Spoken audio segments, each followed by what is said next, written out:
Welcome back नाज़रीन। आज का टॉपिक बहुत अहम है, जैसे कि मैंने प्रोग्राम के स्टार्ट में भी बात की थी। और ये मतलब अगर कहा जाए कि रियल एस्टेट में फ्रॉड्स की बुनियाद ही यहीं से शुरू होती है। प्रॉपर्टी डॉक्यूमेंट से जुड़े तमाम सवालों और लूप होल्स को समझने के लिए हमारे साथ फुरकान असलम साहब मौजूद हैं, who is into real estate for past 16 years और पाकिस्तान और दुबई की बड़ी जो ऑर्गेनाइजेशन हैं उनके साथ भी काम कर चुके हैं। फुरकान साहब, बहुत बहुत शुक्रिया आपके वक्त का। सबसे पहला सवाल कि प्रॉपर्टी में इतना फ्रॉड क्यों है और किस किस किस्म के फ्रॉड होते हैं?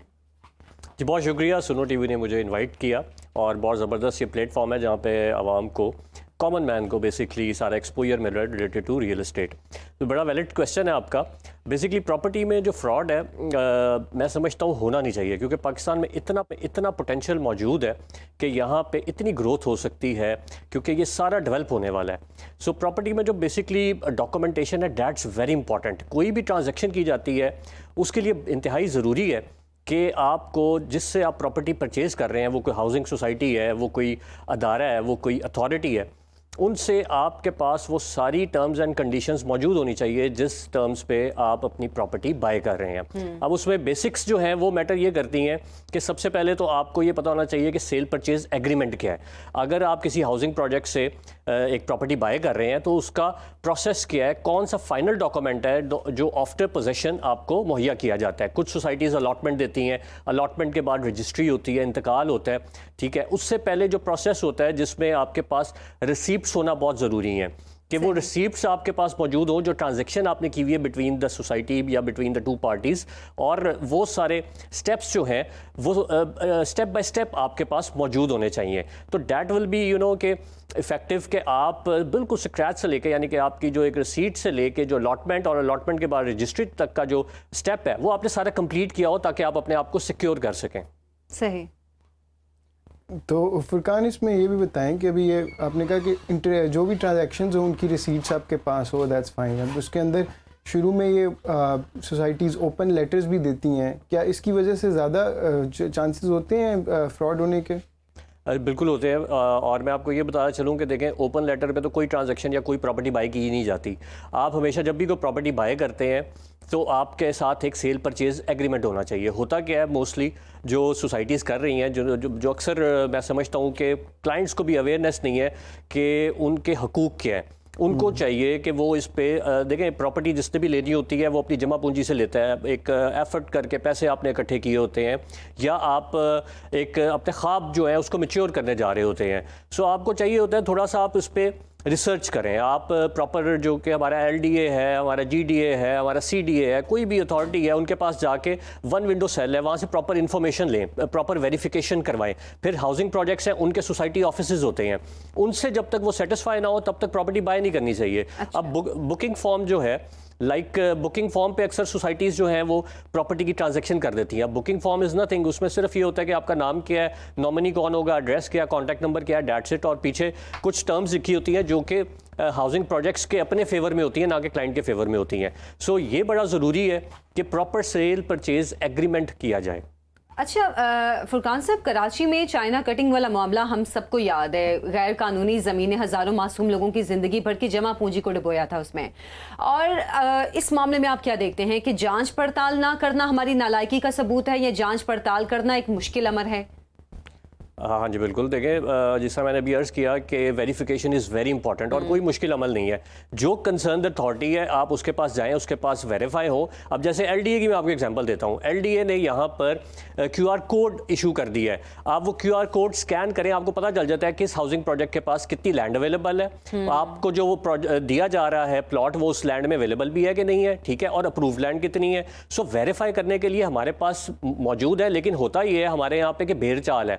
अब भेड़ चाल में क्या होता है कि लोग एक जगह की हवा सुनते हैं तो सब उस तरफ अपना रुझान कर लेते हैं। अब उस रुझान में ये लोग वेरीफाई नहीं करते कि ये ठीक चीज़ है या गलत चीज़ है। अब वो जब over the period of time उस पर जब कॉन्फ्लिक्ट्स आते हैं, उस पर जब प्रॉब्लम्स आती हैं, तो फिर हर बंदा सफ़र करता है। तो eight the time of buying आप इन चीज़ों की जांच पड़ताल करें, आप प्रॉपर तरीके से सेटिस्फाई हो।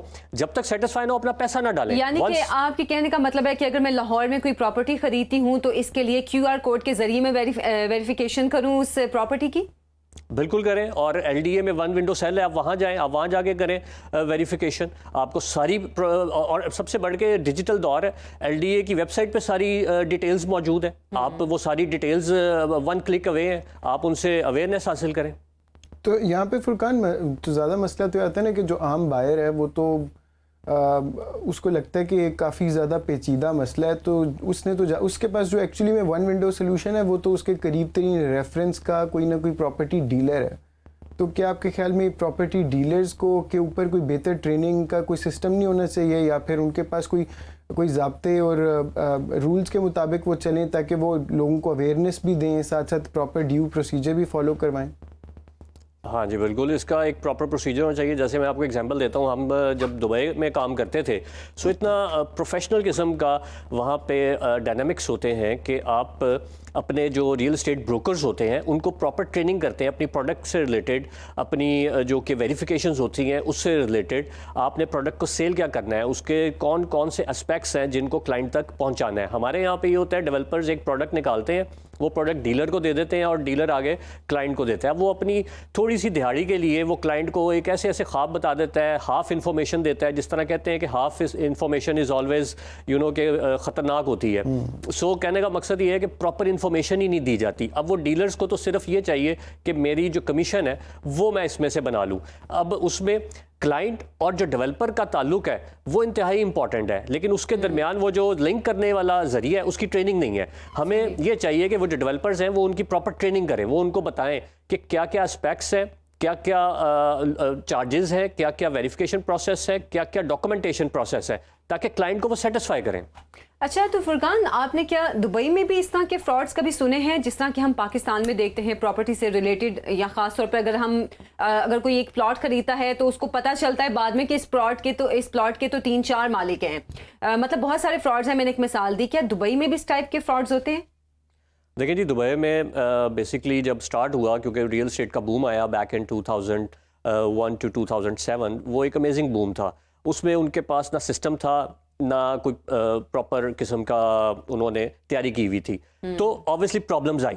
अच्छा, लेकिन वो जब प्रॉब्लम्स आई उसके बाद उन्होंने इतने सॉलिड किस्म के वहाँ पे रिफॉर्म्स किए, प्रिपरेशन की, कि आज इसीलिए Dubai one of the biggest real estate market बन गया हुआ है। पूरी दुनिया से वहाँ इन्वेस्टमेंट आ रही है। आप यूरोप को देखें, आप पाकिस्तान को देखें, इंडिया को देखें, चाइना को देखें, ऑस्ट्रेलिया देखें, पूरी दुनिया से। तो उन्होंने रिफॉर्म्स इतने तगड़े कर लिए कि वहाँ पे डेवलपर्स जो है वो जवाब दे वहाँ की अथॉरिटी को। वहाँ पे कोई भी चाहते ना चाहते इस तरह की चीज़ कर ही नहीं सकता जो हमारे मुल्क में है। तो हमें भी यही चाहिए, डिजिटलाइजेशन करें हर चीज़ की, और आवाम को ऐप्स के थ्रू, वेबसाइट्स के थ्रू, या ऐसे सेगमेंट्स होने चाहिए जहाँ पे जाके वो अवेयरनेस ले सकें और इस तरह के फ्रॉड्स जो हैं उनको हम सब अवॉइड करवा सकें। तो फुरकान, ये क्यों नहीं होता यहाँ पे अभी? What are those main reasons जिसकी वजह से अभी हमारे पास वो रिफॉर्म्स नहीं आए इस इंडस्ट्री के अंदर, और मैं ये समझ भी नहीं करती? जी, मैं बिल्कुल ये समझता हूँ कि यहाँ पे बहुत कम लोग हैं जो कि रियल एस्टेट में बेसिकली प्रोफेशनल्स हैं। लोग बेसिकली हादसाती तौर पे रियल एस्टेट में आ जाते हैं और फिर वो रियल एस्टेट के मैकेनिक्स को ग्रास रूट लेवल से समझते ही नहीं है, जिसकी वजह से वो रिफॉर्म्स की तरफ आते नहीं हैं। सो ये बड़ा ज़रूरी है कि हमारी गवर्नमेंट्स, हमारे जितने ये अदारे हैं, ये प्रोफेशनल्स के साथ मिलकर बैठें, उनको अपने साथ ऑन बोर्ड करें और रिफॉर्म्स की तरफ जाएँ। और वो रिफॉर्म्स बन जाएंगे वंस फॉर ऑल, तो हमारे माशरे से ये जितने प्रॉब्लम्स हैं रियल एस्टेट को लेके, ये हल हो सकते हैं। और कोई इतनी मुश्किल चीज़ नहीं है, कोई ऐसी चीज़ नहीं है जिसमें बहुत ज़्यादा टाइम लगे। ये बड़े थोड़े टाइम पे ये सब कुछ हम कर सकते हैं इंशाल्लाह।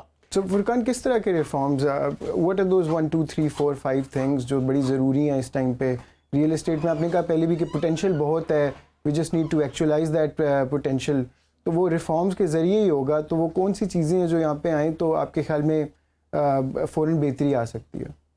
देखिए जी, नंबर 1 रिफॉर्म जो सबसे इंपॉर्टेंट है वो ये होना चाहिए कि सारे हाउसिंग प्रोजेक्ट्स जिनके पास जो लैंड अवेलेबल है वो उसी की सेल की तरफ जाए, ठीक है? ये बड़ा इंपॉर्टेंट है। अच्छा, जब वो उसकी सेल की तरफ जाए उसके बाद उसकी डॉक्यूमेंटेशन प्रॉपर होनी चाहिए, ठीक है? जब वो डॉक्यूमेंटेशन प्रॉपर होगी तो किसी किस्म की कोई भी उसमें ये नहीं हो सकता जिस तरह अभी ये फरमाया कि एक प्लॉट के 2-3 बायर निकल आते हैं, तो वो पॉसिबिलिटी नहीं आएगी कि 2 से 3 लोग ऑनर निकल आए उसके, क्योंकि डॉक्यूमेंटेशन वेरीफाई होगी, उसका रिकॉर्ड होगा, उसकी वेबसाइट पे जाके हर बंदा अपना एंटर करे एक रेफरेंस नंबर, उस रेफरेंस नंबर पे उसकी वो सारी डिटेल्स आ रही होंगी जिस प्लॉट का वो ऑनर है। तो इस किस्म से ये रिफॉर्म्स हैं जो कि होने चाहिए। फिर खाली उन्हीं लोगों को अलाउ किया जाए रियल इस्टेट में प्रोजेक्ट्स करना जिनके पास स्ट्रॉन्ग प्रोफेशनल लोग हैं। अगर लोग प्रोफेशनल होंगे ऑब्वियसली रियल इस्टेट में वो उसी तरह के फिर आइडियाज़ जनरेट करेंगे, ठीक है, जिनके पास उस तरह की मैन पावर है, जिनके पास उस तरह के रिसोर्सेज हैं, उस तरह के फंड्स हैं। क्योंकि बहुत ऐसे होता है कि आधे प्रोजेक्ट बीच में छोड़ के लोग अक्सर गायब हो जाते हैं और फिर लोग सफ़र करते हैं और फिर हमारे जो है उसमें लोगों को रिफंड भी किसी किस्म का कुछ नहीं मिलता। पहली एक बात आपने की कि आपको वो सोसाइटीज़ को वो चीज़ें सेल करनी चाहिए, वो लैंड सेल करना चाहिए जो उनके पास है। अभी यहाँ पे हमें थोड़ी सी मार्केट के अंदर जो एक ओवरऑल प्रैक्टिस है वही ज़रा मुख्तलिफ नज़र आती है। उसकी एक ये वजह भी सामने आती है कि लैंड की वैसी कीमतें इतनी ज़्यादा हैं और कि कैसे जो है वो एक डेवलपर जो है वो इतनी जगह को पहले ले के उसको जो है वो फिर वो डेवलप करके उसको सेल कर सकता है। ये तो एक तरफ हमारे पास हाउसिंग की बहुत ज़्यादा किल्लत है, हमारे पास 1 करोड़ लोगों के पास घर नहीं है, और दूसरी तरफ हम लैंड की प्राइसेस वैसे ही बहुत ज़्यादा हैं। तो हम ये कैसे एक्सपेक्ट करें कि ये निज़ाम जो है वो खुद ही ठीक हो जाएगा? ये तो आई थिंक ये इकोनॉमीज़ ऑफ स्केल फुरकान समझ ही तभी आती हैं अगर वो कुछ ज़मीन लेके उसको काट के आगे सेल करके कुछ और लेके कुछ सेल करके आगे चलाए। हाँ जी बिल्कुल, बहुत अच्छा आपका ये क्वेश्चन है। देखिए बड़ा ज़रूरी है कि जितनी लैंड अवेलेबल है ऑब्वियसली अगर वो उतनी बेचेंगे, बट उसमें आप देखें ना हमारे मुल्क में या तो हो ना कि डिलीवरी भी ऑन टाइम हो रही हो। यहाँ पे तो डिलीवरी भी आपको पता है अगर 3 साल का प्लान है तो 7 साल 8 साल बाद प्रोवाइड की जाती है ना। सो ये बड़ा ज़रूरी है कि अगर आपके पास जो लैंड अवेलेबल है आप उसको इंस्टॉलमेंट पे सेल करें। अब आपके पास प्लेयर्स ज़्यादा आ जाएंगे, ठीक है। अब जिसके पास जहाँ जहाँ जो लैंड अवेलेबल होगी वो उस तरह अपने प्रोजेक्ट्स की हाईलाइट्स करेंगे, ठीक है। और जब आपके पास प्लेयर्स ज़्यादा होंगे, अभी देखें ना आप अगर देखें आपके माइंड में अगर मैं पूछूं कि कौन कौन से हाउसिंग प्रोजेक्ट्स हैं, लेट्स सपोज इन पिंडी, इन लाहौर, कहीं पे, सो आपके माइंड में मोटे मोटे नाम आएंगे। लेकिन क्या यही बात है कि अगर हम इस चीज़ को अगर एक्सपैंड कर लें, आपके पास 10 की बजाय 25 लोग हों जो रियल इस्टेट के ये प्रोजेक्ट्स कर रहे हो, जो कि लैंड होल्डर्स हों, तो आपके लिए एक आसानी पैदा हो जाती है, आपके लिए कंट्रोल करना आसान हो जाता है, कंपटीशन आ जाता है। उस कंपटीशन में हर बंदा जो है अपनी प्रोडक्ट, अपनी सोसाइटी, अपने हाउसिंग प्रोजेक्ट्स को बेहतर से बेहतर बनाने की कोशिश करता है। बट फुरकान हर बंदे के पास तो कैपेसिटी भी नहीं है कि वो उनके पास वो प्रोफेशनल लोग हों कि वो बना सकें उसको और सेल कर सकें। इसीलिए तो देखें, अब मैं आपको एक एग्जांपल जैसे दुबई की देता हूँ कि दुबई में एक दौर में हर बंदा डेवलपर बन गया, हर बंदा बिल्डर बन गया, ठीक है। लेकिन आज जब आप वो 10-12 साल के रिफॉर्म्स के बाद देखते हैं तो वहाँ पे उन्होंने उन्हीं लोगों को अपॉर्चुनिटी दी जिन लोगों के पास रिसोर्सेज थे, फंड्स थे, जिन लोगों के पास एक्सेप्टेबिलिटी थी, जिन लोगों के पास प्रोफेशनल्स थे। देखिए प्रोफेशनल्स की कमी तो नहीं है ना हमें ग्रो करना है प्रोफेशनल्स को। मैं ये नहीं कहता कि आते साथ ही कोई 10 साल के एक्सपीरियंस से आ जाए। हमारे पास अगर किसी का 2 साल का एक्सपीरियंस है तो कोई ऐसे प्रोफेशनल्स होने चाहिए जो उनके 2 साल के एक्सपीरियंस को 5 साल पे लेके जाएं। सो एक इस तरह की रियल एस्टेट अकेडमीज होनी चाहिए, क्योंकि जितना बड़ा ये सेगमेंट है, टॉक ऑफ द टाउन है पाकिस्तान में ये, ठीक है। और हर जगह इसकी बात होती है, सोशल गैदरिंग्स भी होती है, रिलेटिव्स में होती है, कहीं आप बैठे होंगे तो प्रॉपर्टी का जिक्र जरूर आता है। तो हम क्यों नहीं ऐसी ऑर्गेनाइजेशंस बना सकते जहाँ पे वहाँ पे ट्रेनिंग दी जाए इस चीज़ की। अच्छा फुरकान, आप अभी रिफॉर्म्स की बात कर रहे थे। रिफॉर्म्स तो चले, ये तो गवर्नमेंट लेवल पे ज़रूरी है रिफॉर्म्स करना, या प्रॉपर्टी के जो बड़े लोग हैं उनको इस सिलसिले में बात करनी चाहिए। लेकिन अगर जैसे कि मैं पहले बात कर रही थी कि मैं कोई ज़मीन खरीदती हूँ तो ख़रीदारी के मरहले से लेकर मिल्कियत तक वो कौन सी ऐसे डॉक्यूमेंट्स हैं जिनका मेरे पास होना ज़रूरी है? देखिए आप कोई भी लैंड खरीदती हैं, ऑब्वियसली सबसे पहले आपको पता है उसमें जो हमारे यहाँ पे एक फॉलो किया जाता है उसमें एक टोकन होता है, ठीक है। आप टोकन से अपना इंटरेस्ट शो करते हैं कि you want to buy that property. So जब आप वो टोकन कर लेते हैं तो प्रॉपर्ली उसकी एक रिसीप्ट होनी चाहिए जो टर्म्स, क्योंकि टोकन का टाइम वो टाइम होता है जिसमें सारे क्वेश्चंस आपको सेटिस्फाई करें, आपको उनके आंसर्स हैं वो मिले जो कि आपको उसके लिए फोर्स कर रहे हो कि यही प्रॉपर्टी है जो आप बाय करना चाहते हैं, ठीक है। So at the time of token आप वो सारे स्टेप्स चॉक डाउन करें कि ये प्रॉब्लम्स हैं जो आ रही हैं और जो आ सकती हैं, ठीक है। ये हमारी प्राइस फाइनल हुई है, ये पेमेंट स्केड्यूल है, तो वो आप एक उसकी लिस्ट डाउन करके प्रॉपर एक उसकी रिसीविंग कर लें। उसके बाद आपको पता है यहाँ पे बयाना होता है, और बयाना आपको पता है मोस्टली क्या होता है, किसी डीलर से लोग करवा लेते हैं कि जी एक स्टैंडर्ड फॉर्मेट होता है, उसी पे वो स्टैम्प पेपर पे बयाना करवा लिया। अब इसके लिए भी बड़ा इंपॉर्टेंट है कि ये एक लीगल डॉक्यूमेंट है। अब लीगल एक्सपर्ट से आपको ये करवाना चाहिए। आप किसी लीगल एक्सपर्ट के पास जाएं, आप कहें कि ये प्रॉपर्टी इस टर्म्स पे लेना चाह रहे हैं, उसके टर्म्स एंड कंडीशंस उस बयाने पे आने चाहिए। वो बयाना हो जाता है, फिर उसके बाद आपकी ट्रांसफ़र आती है। अब जब ट्रांसफ़र आती है सो ट्रांसफ़र से पहले जो आपने स्टेप करना है कि आप जहाँ से वो प्रॉपर्टी बाय कर रहे हैं, जिस हाउसिंग प्रोजेक्ट या किसी अथॉरिटी से, वहाँ से आप वेरीफाई करें कि ये प्रॉपर्टी जो आपको बेची जा रही है उसके ऑनर वही हैं, उसके ड्यूज़ उतने ही हैं, कोई एक्स्ट्रा हिडन चार्जेस तो नहीं है, कोई प्रॉब्लम्स तो नहीं है, कुछ स्टे तो नहीं है। वो आपको सारा गाइड कर देंगे। अच्छा, जब वो आपको गाइड कर दिया जाता है, फिर ट्रांसफ़र वाला दिन आता है। उस दिन ऑब्वियसली जब वो सारी चीज़ें क्लियर होती हैं बिटवीन द टू पार्टीज़, सो एक ट्रांसफ़र हो जाती है। अब वो ट्रांसफ़र होती है तो उसके 10-15 दिन बाद अमूमन अलॉटमेंट दे दी जाती है। वो अलॉटमेंट एक फ़ाइनल डॉक्यूमेंट है जो हाउसिंग प्रोजेक्ट्स की तरफ से प्रोवाइड किया जाता है, जिसके बाद आपकी मर्ज़ी है कि आप अगर रजिस्ट्री कराना चाह रहे हैं, जो कि सेफेस्ट प्रोसेस है, करवाना चाहिए। तो ये सारे वो स्टेप्स हैं, अगर आप ले लेते हैं तो आप एक सेफ बाइंग की तरफ जाते हैं। फुरकान, क्या सारी सोसाइटीज़ के अंदर रजिस्ट्री होती है अभी? नहीं जी, सारी सोसाइटीज़ ऑब्वियसली रजिस्ट्री नहीं करती, और बल्कि लोग भी करवाना पसंद नहीं करते, क्योंकि लोग ये समझते हैं, क्योंकि आपको पता है कि अलॉटमेंट और जो सोसाइटी ट्रांसफ़र फीस होती है और जो रजिस्ट्री होती है, इसमें प्राइसिंग का भी फ़र्क है, उसमें एक्स्ट्रा चार्जेस इन्वॉल्व होते हैं। सो लोग बेसिकली जो है वो फिर कहते हैं एक्स्ट्रा चार्जेस क्यों दे, वंस ये अलॉटमेंट हमें मिल गई है तो हम क्यों एक्स्ट्रा चार्जेस की तरफ जाएं। तो इसलिए सारी सोसाइटीज़ करती भी नहीं है और लोगों का रुझान भी नहीं है इस तरफ। ठीक है, इस हवाले से हम मजीद भी डिटेल में बात करेंगे, लेकिन अब एक ब्रेक का टाइम हुआ है। आप देखते रहिए प्रॉपर्टी प्लस।